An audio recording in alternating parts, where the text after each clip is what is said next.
Sino ba nagsabi na kailangan mo mag-fit sa expectations ng iba? What? Dapat ganito ka, dapat ganyan ka, alam mo ba si ganito? Ganyan? Nakaka-relate ka ba? Nga pala, itong bahay na pinapakita ko sa'yo ay Denise Model Unit. Ito ang magiging itsura ng bahay mo pag nalagyan mo na ng gamit at na-upgrade mo. Real talk lang guys, hindi natin kailangan mag-fit sa expectations ng iba. Tulad ng pagbili ng bahay, hindi porket malaki yung sweldo mo o nasa ibang bansa ka, ang expectation nila ay malaki na rin yung bahay na kukunin mo. Maraming consideration sa pagkuha ng property. Number 1 is the location.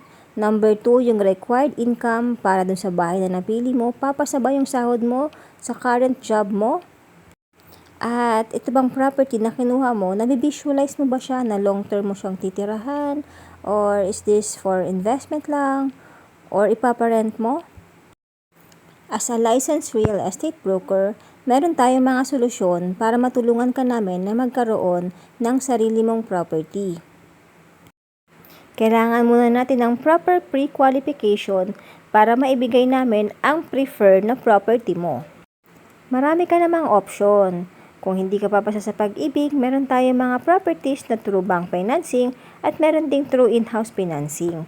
Ang kailangan lang namin ay ang kooperasyon mo para makompleto natin ang mga requirements. We have different listings nationwide. Kaya dapat alamin natin kung saan ba talaga tayo mag-fit dun sa property or location na gusto natin. Kaya lagi mo tandaan, hindi mo kailangan mag-fit sa expectations ng iba. Dahil ikaw at ikaw ang gagawa ng future mo para sa'yo at para sa pamilya mo. Kung nagustuhan mo ang aking content, pwede kang mag-like, share, follow, at kung nakaka-relate ka sa mga sinabi ko at meron kang experience sa pagbili ng bahay or may plano kang bumili ng bahay, pwede kang mag-comment or mag-message para sa ibang detalye. Andito ako para tulungan ka. This is Broker JD, your proactive real estate broker. Thank you!